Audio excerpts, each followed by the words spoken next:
Olá, olá! Sejam todos muito bem-vindos, é um prazer ter todos vocês aqui. Eu sou o professor Jean Torres, do componente de língua portuguesa.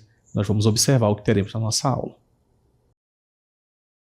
Aula 66, com o objeto de conhecimento, efeitos de sentido, exploração da multissemiose, com detalhamento, gêneros digitais de imprensa, blogs, vlogs, jornais digitais, hipertextos, hipermídias. São conceitos bastante modernos que têm a ver com as tecnologias digitais. A gente vai explicar sobre tudo isso na nossa aula, então vamos a ela.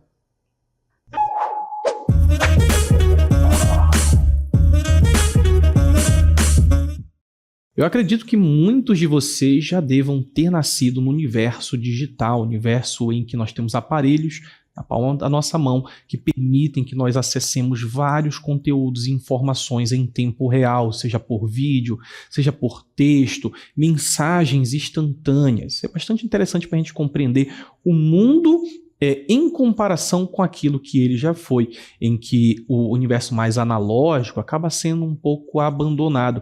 Tentar compreender esses elementos é compreender essa transição e as formas que o ser humano usa para se comunicar. A linguagem ela muda, ela se adapta, isso é muito importante para a gente entender esses novos universos, esses novos conceitos e modos de viver.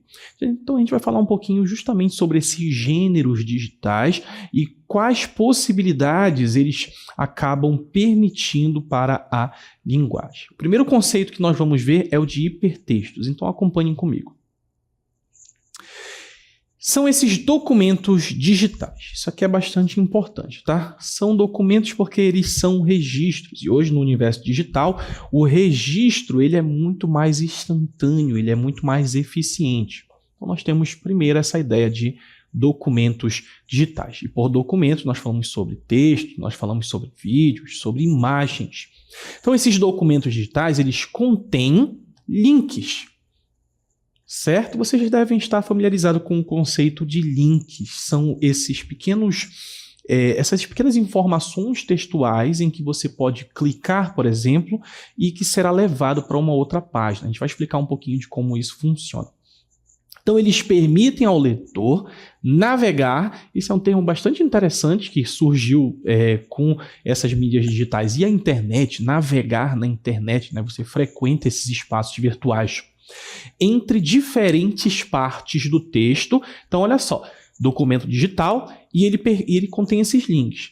E o leitor ele pode navegar entre diferentes partes do texto, aquelas partes que serão apresentadas ou para outras fontes de informação. Então, esse hiper dá a ideia de fora, né? Então, é fora do texto, para além dele. Então, outras fontes de informação relacionadas. A gente vai ver como isso funciona na prática, mas eu já adianto para vocês que às vezes você tem um texto sobre determinada temática que te dá vários links para se aprofundar em algum assunto que foi abordado e que está relacionado àquela temática. Então, os hipertextos são comuns na web e podem ser encontrados. Onde é que eu vou ver esses hipertextos, esses textos, esses documentos digitais com links para os quais eu posso ir além daquele texto original?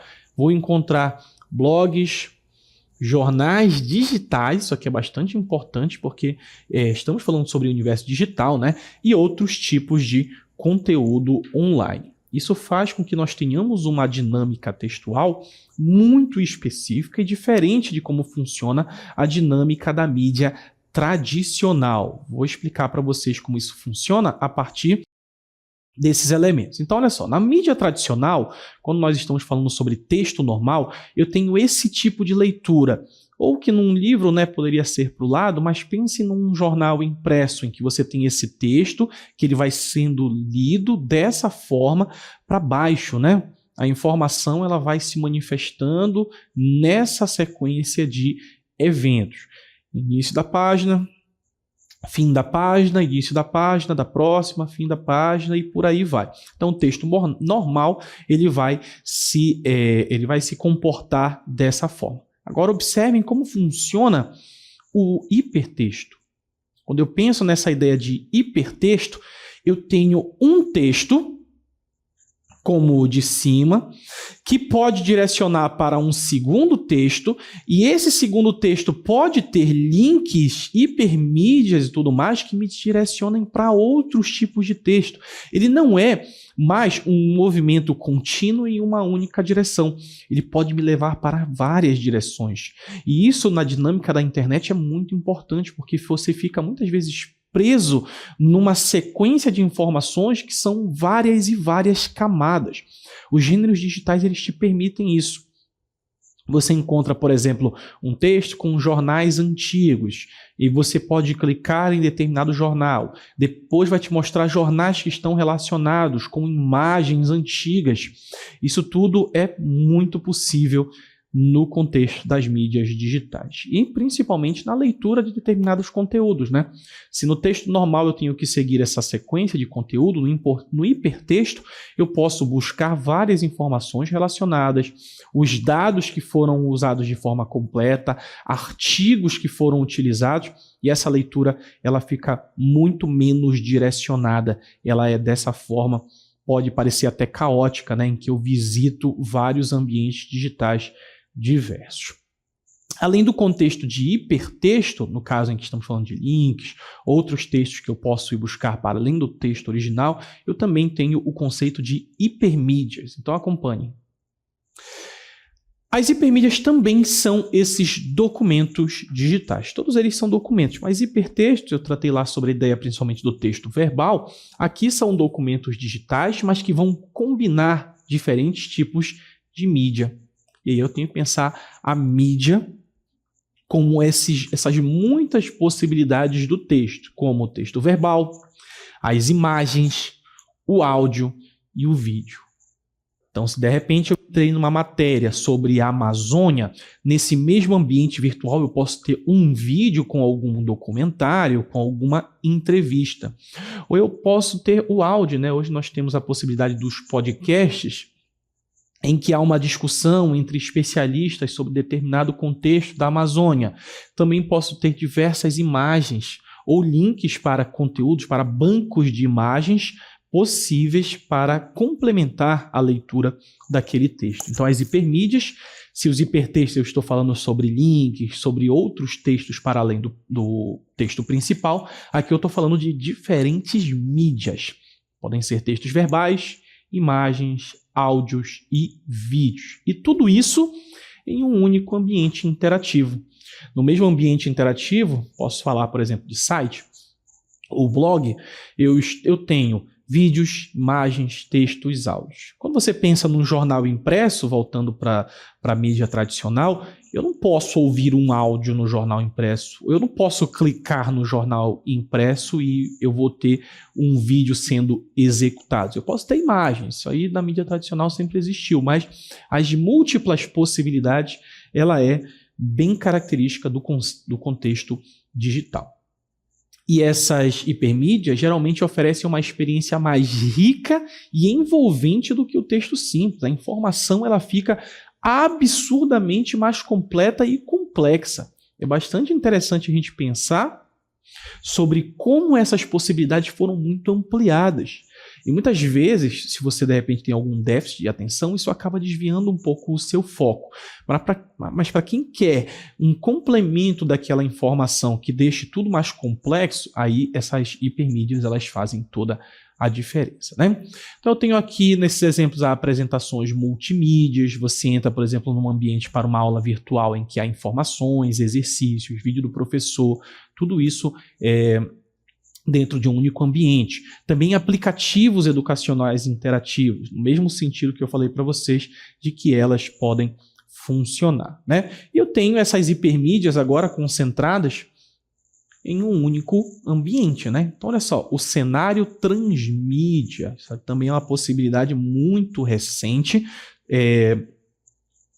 no ambiente virtual, que é esse cenário em que nós temos diversas mídias. Então, quase que imediatamente após os hipertextos terem surgido, então no momento em que eu tive essa possibilidade dos links de frequentar esses ambientes virtuais e serem encaminhados para diversos outros ambientes virtuais, já surgiu esse conceito da hipermídia, que reúne não somente os textos, como eu falei para vocês, como também imagens, sons, vídeos e quaisquer outras informações que venham possuir sua representação no formato digital. E essas imagens servem para a gente compreender que antes nós tínhamos inúmeros dispositivos, aparelhos que serviam para inúmeros propósitos. Eles eram diferentes, eles cumpriam uma função. Então, por exemplo, se você queria tirar fotos, você comprava uma câmera.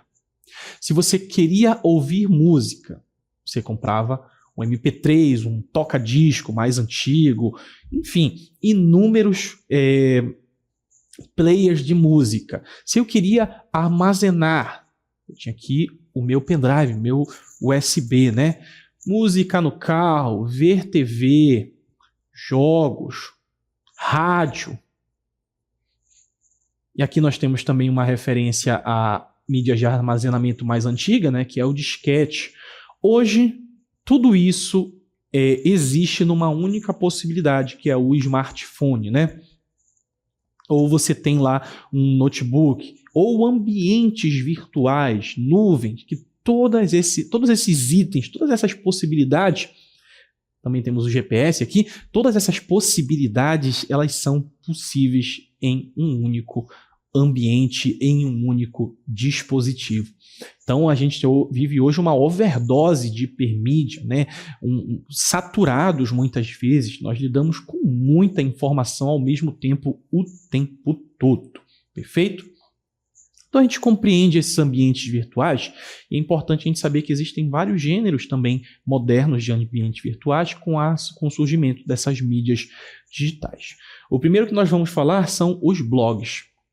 Hoje talvez você não reconheça mais pelo nome blog, mas eles ainda existem. Antes eles funcionaram principalmente como um local em que determinado internauta queria fazer um diário sobre alguma temática ou sobre o seu dia a dia, mas os blogs geralmente eram vinculados a alguma temática. Por exemplo, quero fazer um blog sobre filmes. Então a pessoa ia lá, criava o blog, falava sobre os filmes que tinha assistido, e acabava que tinha outras pessoas que seguiam aquele blog e acompanhavam essas informações.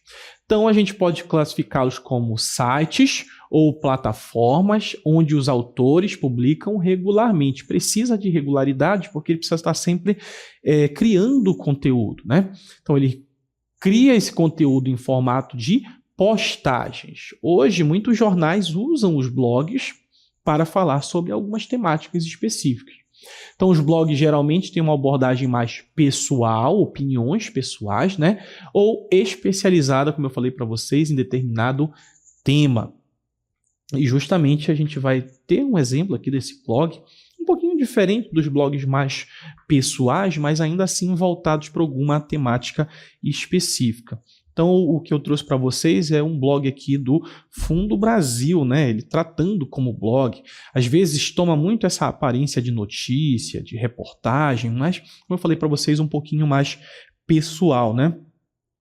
Desde o início a gente já vê aqui o Povos Indígenas Atualmente, quebre estereótipos, já trazendo essa ideia, e a gente já tem aqui toda a representação do que são essas hipermídias e esses hipertextos. Então você pode compartilhar, por exemplo, essa postagem nas redes sociais, em que você já encaminha, mostra o que você está lendo para que outras pessoas também tenham essa possibilidade. Percebam também que nós temos aqui como um blog uma referência ao autor de forma bastante informal. E no caso é a Paula, postado ali no dia 18 de maio de 2021. Então também uma abordagem mais pessoal, desde o tratamento do nome da pessoa e o nosso título, né? Então a gente já tem aqui quase que num formato opinativo. Os blogs eles vão ter muito esse formato opinativo. É uma organização, óbvio, mas vai dar espaço para o blog de outras pessoas. Aqui no nosso texto, para a gente tentar acompanhar um pouquinho da temática, a gente tem: em grande parte das vezes, nos referimos aos povos indígenas genericamente como índios, porque o senso comum, produzido pelo imaginário popular e a falta de conhecimento, nos leva a resumir diversos povos e diferentes culturas indígenas a uma só figura. No entanto, isso pode gerar um distanciamento da realidade dos povos indígenas atualmente, que hoje lutam por diferentes causas em diferentes cenários. Para te ajudar a eliminar os principais estigmas sobre os povos indígenas, desenvolvemos esse artigo com alguns fatos. Acompanhe.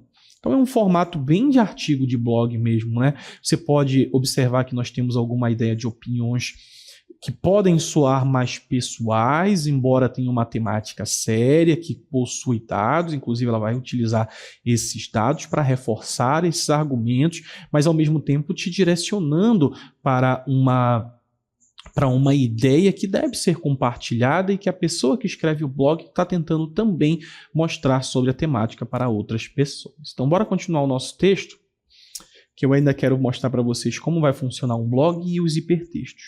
Então, quantos povos indígenas há atualmente no Brasil? Percebam que é mais um jogo também de perguntas e respostas, né? Você tinha lá tentando desmistificar esses estereótipos, então você vai trabalhar com a ideia de perguntas que serão respondidas pela própria autora.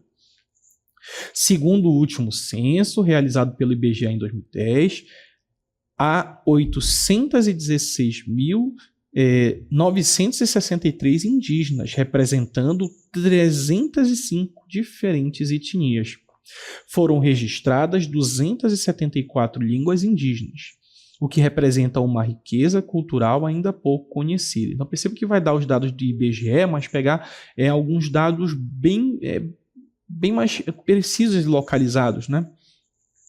Desses mais de 800 mil indígenas, 582.783 vivem na zona rural, 315.180 habitam as zonas urbanas brasileiras. E este censo revelou que em todos os estados da federação, inclusive no Distrito Federal, há populações indígenas. A FUNAI registra 69 referências de indígenas ainda não contatados, além de existirem grupos que estão requerendo conhecimento de sua condição indígena junto ao órgão indigenista. E ainda vai colocar mais dados, né, com relação a esses 274 línguas faladas. O censo demonstrou que cerca de 17,5% da população indígena não fala a língua portuguesa. Esta população, em sua grande maioria, vem enfrentando uma acelerada e complexa transformação social. Vivem em busca de novas respostas para sua sobrevivência física e cultural e garantir às próximas gerações melhor qualidade de vida. Então, a nossa autora ela fala em prol dessa causa indígena, né, da desmistificação, falando sobre os estereótipos que geralmente nós compreendemos a respeito dos indígenas, que nós não temos ciência, pensamos que todos eles fazem parte de um mesmo grupo social, de uma mesma etnia, que falam a mesma língua, o que não é verdade. Então o texto ele desmistifica, ele busca de fato quebrar esses estereótipos que estão lá no texto. Continuando aqui, mostrar para vocês um pouquinho de como funcionam esses hipertextos. Observe, né? Ela vai ter outras perguntas, qual é o tipo de vestimenta dos povos indígenas. Percebam as hipermídias, aqui me dá a possibilidade da imagem, né? Estou falando sobre vestimenta, estou falando sobre os indígenas, então mostra uma foto também para ilustrar, mostrando que eles não se vestem só a caráter, geralmente mais ritualístico, né? Olha lá, é muito comum que se imagine os indígenas usando vestes trabalhadas em penas, folhas e outros elementos naturais. Mais uma vez, o imaginário popular limita a percepção. De modo geral, os povos indígenas atualmente se vestem como os não indígenas de acordo com o clima. O estilo da vestimenta depende da pessoa habitar área rural ou urbana. E em tempos festivos ou cerimônias, é comum que os povos indígenas, de acordo com sua própria cultura, usem trajes e adornos, então, no campo da cerimônia, né, característicos de sua ampla variedade cultural. É bastante interessante agora mostrar para vocês como vai funcionar o que eu falei sobre os hipertextos. Então, eu tenho outros dados onde os povos residem, né? O modo de vida atual dos povos indígenas, com mais fotos. E aqui embaixo, quando ela vai tentar reforçar em respeito a essa temática do modo de vida atual, ela vai falar sobre algumas portarias, sobre alguns decretos. Olha lá, é comum que se use a Convenção 169 da OIT sobre povos indígenas e tribais, como é feito pela FUNAI, por exemplo. A convenção foi promulgada integralmente pelo decreto, no Brasil, pelo decreto. Agora pense vocês. Percebam que ele está sublinhado e marcado, esse decreto, né? Assim como a Convenção 169 da OIT. Então, digamos que eu não confie muito na palavra, ou então que eu queira me aprofundar sobre esse assunto, no decreto, de como eles foram promulgadas a respeito desses povos indígenas. O texto me dá a possibilidade de clicar aqui, e aí eu vou ter aqui a convenção número 169 da OIT sobre povos indígenas e tribais, com a possibilidade de ler toda ela de forma integral aqui no texto, todos os seus artigos, todos os seus parágrafos. Isso é assim que vai funcionar, né? Isso mostra bastante como é que funciona os nossos hipertextos, que me dão a possibilidade de ampliar o sentido do meu texto original. Eu posso voltar para ele com um clique, como vocês podem observar, né? E, claro, compartilhar, como eu falei para vocês, todas essas informações. Então, bastante interessante, serve para ilustrar um pouquinho de como funcionam os blogs, de como funciona a ideia dos hipertextos e das hipermídias, onde nós temos a possibilidade dessas imagens, dos vídeos, dos áudios. Outro gênero importante que eu gostaria de falar com vocês são os vlogs. Então, observem comigo. Além dos blogs, eu tenho hoje vlogs, a mudança do B pelo V, o que faz todo sentido para a ideia que nós tentamos transmitir, que são esses vídeos publicados online, geralmente no YouTube, onde os criadores compartilham seu conteúdo de maneira mais visual e interativa. Então tem a ver com vídeo, já não estou mais falando sobre texto verbal, eu estou falando também sobre a ideia visual, por isso que nós falamos em multissemiose, que são essas múltiplas possibilidades de vídeo, de áudio, a imagem e o texto verbal, tudo isso funcionando em harmonia para chamar a atenção das pessoas que acompanham. Então, os vlogs podem abranger uma ampla variedade de assuntos, desde viagens até tutoriais de maquiagem. Depende muito do que você quer transmitir. Hoje a gente coloca tudo no mesmo balaio, né? Falando que todos são blogueiros, mas antigamente usava mais o termo vlogs ou vlogueiros, são as pessoas que produzem os vídeos, perfeito? Então, para ilustrar um pouquinho, nós produzimos também para vocês um exemplo de como funcionariam os vídeos de vlog. Então, observem comigo. Olá, meus curumins e minhas cunhantãs, eu sou Rodrigo Ribeiro do canal Cultura Manaó, isso mesmo. Nós temos hoje aqui no nosso blog, olha só o nosso cenário maravilhoso, né? Trazendo para vocês aqui o que nós vamos falar de cultura amazônica, cultura indígena dentro das nossas manifestações culturais, folclóricas e populares. Isso mesmo, observem tudo. Inclusive, observem este manto sagrado que eu estou trajado aqui para falar com vocês um pouquinho aí dessa nossa cultura indígena. Isso mesmo, nosso boi-bumbá caprichoso, né? Lá de Parintins. E também tenho garantido, não vamos esquecer, porque um não vive sem o outro, não é isso? Me vestir aqui de caprichoso para falar com vocês um pouquinho dessa cultura indígena presente nos festivais. Mas não é só, gente, em Parintins que acontece não, viu? Nós temos Manacapuru com a disputa das cirandas, né? Flor matizada, guerreiros mura e tradicional. Nós temos lá em Tabatinga a disputa das onças preta e pintada. Nós temos Barcelos, né? Com a disputa ali do acaradisco e cardinal, os peixes ornamentais. E nós temos também as tribos lá em São Gabriel da Cachoeira. Olha só quantas manifestações folclóricas e populares nós temos aqui no nosso Amazonas. E muitas têm influência da cultura indígena, sim. Por quê, Rodrigo? Porque, olha só, ouçam as músicas desses festivais. Ouçam, vejam, né, o material que é trabalhado ali, as narrativas, os enredos, né, das lendas. Essas lendas, esses mitos, eles vêm da oralidade indígena, né? O ritmo, a música, ela tem uma batida, a batida do tambor, os instrumentos, né? Muitos instrumentos indígenas estão presentes também nessa cultura, né? Nesses festivais. E aí a cultura indígena, ela vai se fazer presente através do ritmo, através dos instrumentos, através da oralidade, né? Quando eu estou narrando ali o mito da Vitória Régia, o mito de criação, o mito cosmogônico ali, como que surgiu o mundo através, né, da etnia Dessana. Olha só que interessante, nós vamos ter aí a cultura indígena presente sim nesses festivais. E podem observar, em todos esses festivais nós vamos ter essas particularidades, né? Esses elementos indígenas surgindo ali e mostrando pra gente, né, essa rica cultura que nós temos dos nossos irmãos indígenas. Então, a partir de agora, quando você assistir a um festival, seja presencialmente ou virtualmente, você comece a observar essa cultura indígena presente. Certo, pessoal? Essa foi a nossa dica de hoje aqui do nosso vlog. Amanhã nós temos outra performance ali, né? Outro conteúdo para o vlog, mas eu espero que vocês tenham gostado desse conteúdo de hoje, certo? Eu vou ficando por aqui e amanhã a gente volta. Tchau, tchau!